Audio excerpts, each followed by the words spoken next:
Bonjour, je vous propose un nouveau concept qui consiste à appliquer les fonctions homographiques en optique géométrique. Le principe de la méthode dit que la position de l'image d'un objet à travers une lentille de vergence C, que ce soit convergente ou divergente, est une fonction homographique de la position de l'objet de matrice ML égale 1C01. On passe à la démonstration. Donc ici, on sait très bien que pour une lentille, que ce soit convergente ou divergente, possède la relation de conjugaison suivante. 1 sur OA' moins 1 sur OA égale à 1 sur OF', avec bien sûr OA' donne la position de l'image et OA donne la position de l'objet. Donc, de cette relation, on va en déduire que 1 sur OA' égale à 1 sur OF' plus 1 sur OA. Ou encore, lorsque je fais même dénominateur, j'obtiens OA plus OF' divisé par le produit. Donc, si je divise maintenant par OF', le numérateur et le dénominateur, j'obtiens 1 sur OF' fois OA plus 1 sur OA. Donc, étant donné que 1 sur OF' est la vergence de la lentille, on va avoir 1 sur OA' égale à C fois OA plus 1 sur OA. Autrement dit, OA' devrait être égal à OA sur C fois OA plus 1. Donc cette relation va nous permettre de dire que OA' égale à f de OA avec f de x, une fonction homographique d'expression x sur cx plus 1, c'est-à-dire de matrice ML égale 1C01. Voilà. Passons maintenant à une petite analogie avec les miroirs. Donc, puisque la relation de conjugaison spécifique d'une lentille s'écrit 1 sur OA' moins 1 sur OA égale à 1 sur OF', et que le calcul a donné le résultat qui consiste à dire que OA' égale à f de OA avec f de x égale à x sur cx plus 1, dans le cas d'un miroir, et puisque la relation de conjugaison s'écrit 1 sur OA' plus 1 sur OA égale à 1 sur OF', un calcul analogue va donner forcément la relation suivante.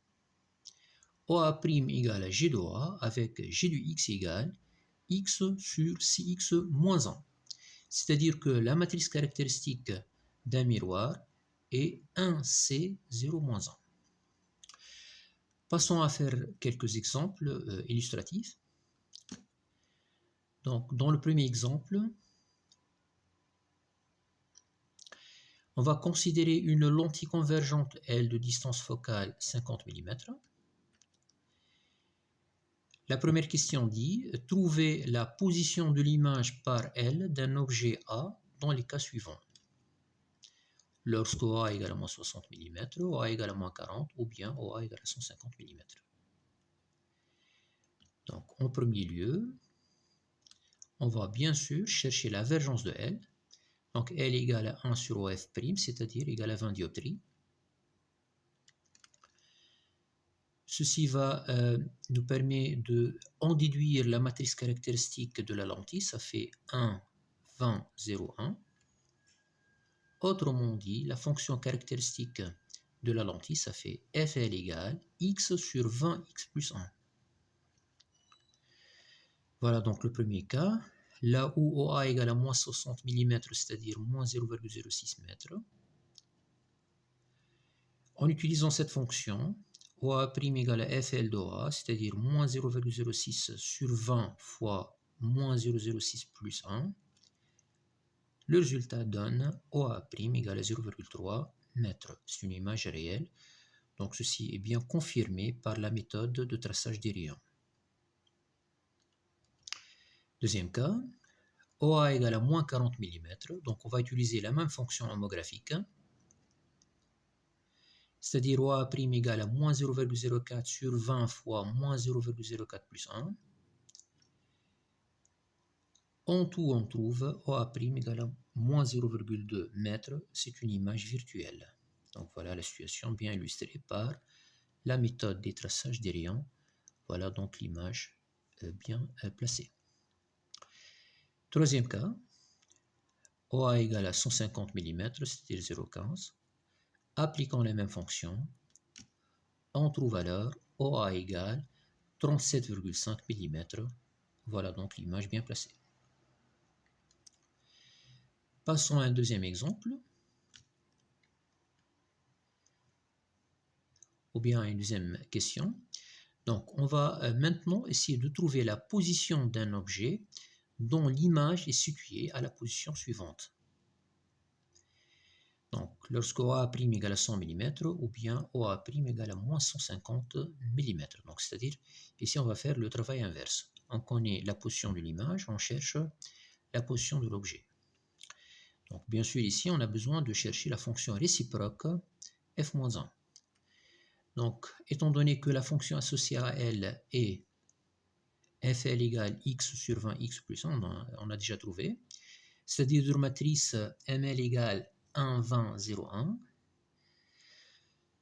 alors la fonction f-1, ça va être de matrice M' qui fait, donc ici on va permuter le 1 et le 1, on va multiplier cette diagonale par un signe moins. J'obtiens alors M' égale 1 moins 20, 0, 1.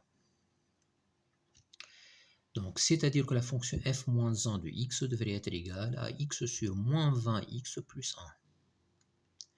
Utilisons cette fonction pour répondre à la question. Donc, lorsque OA' égale à 100 mm, c'est-à-dire 0,1 m, donc voilà l'image.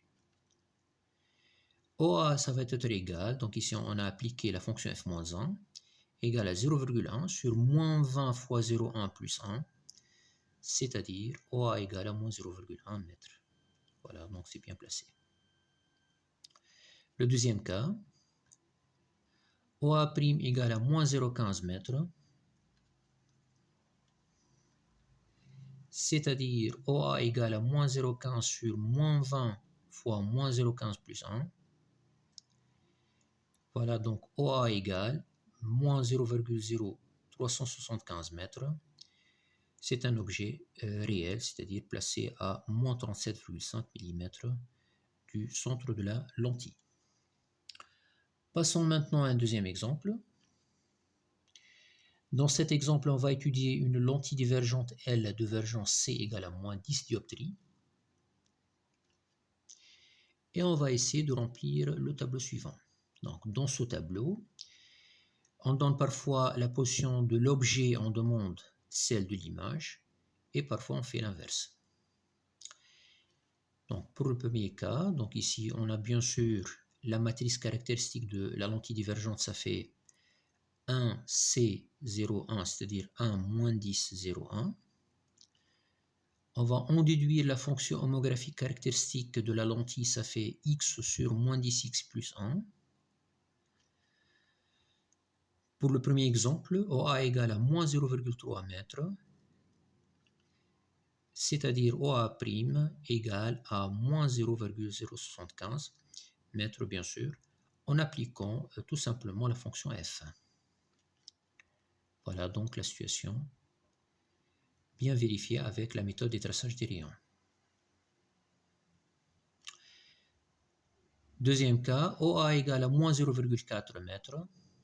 En appliquant la même fonction homographique, j'obtiens OA' égale moins 0,08 m. Et c'est toujours bien vérifié par la méthode de traçage des rayons. Troisième cas, donc ici on a l'inverse, c'est-à-dire qu'OA est déjà donné, est égal à moins 0,06 m. On doit chercher la fonction réciproque, donc ici ml égale à 1 moins 10, 0, 1, c'est-à-dire m', ça fait 1, 10, 1, 0, c'est la matrice de la fonction f-1, ou encore f-1 de x égale x sur 10x plus 1. Cette fonction va nous permettre d'en déduire OA à partir de OA'. Je trouve alors moins 0,15 m. Passons à un troisième exemple. Là où on va étudier un miroir convexe M de rayon de courbure grand R égale 0,1 m. Et on va essayer de remplir le tableau suivant. Donc toujours ici on donne la position de l'objet, on demande celle de l'image, et ici l'inverse. Donc pour le premier cas, donc on doit chercher tout d'abord la vergence du miroir. Ici, ça va être égal à C égale à 2 sur R, c'est-à-dire 20 dioptries. La matrice caractéristique du miroir, ça fait 1, 20, 0, moins 1. Donc je vais avoir une fonction homographique qui est égale à f du x égale x sur 20x moins 1. Lorsque OA égale à moins 0,05 m, OA' va être égal à 0,025 m. C'est un résultat déduit en appliquant cette fonction homographique. Voilà donc la situation illustrée graphiquement. Donc voilà l'objet à moins 50 mm et son image à 25 mm en utilisant la méthode des traçages des rayons. Deuxième cas. Donc pour le deuxième cas, bien sûr, on doit trouver la fonction réciproque. Donc ici, bien sûr, M est la matrice caractéristique de f. Donc celle de f-1 va être exactement la même. Pourquoi? Parce que ici, si je permute les éléments de cette diagonale et que je multiplie par un signe moins la même diagonale, je retrouve exactement la même matrice. Voilà, donc ceci dit, f et f-1 pour un miroir convexe ou concave va être exactement la même fonction. Voilà, donc lorsque OA' égale à 100 mm, c'est-à-dire 0,1 m, OA va être égal à f-1 de OA', c'est-à-dire 0,1 sur 20 fois moins 0,1 moins 1, est égal à 0,1 m. Et voilà la situation.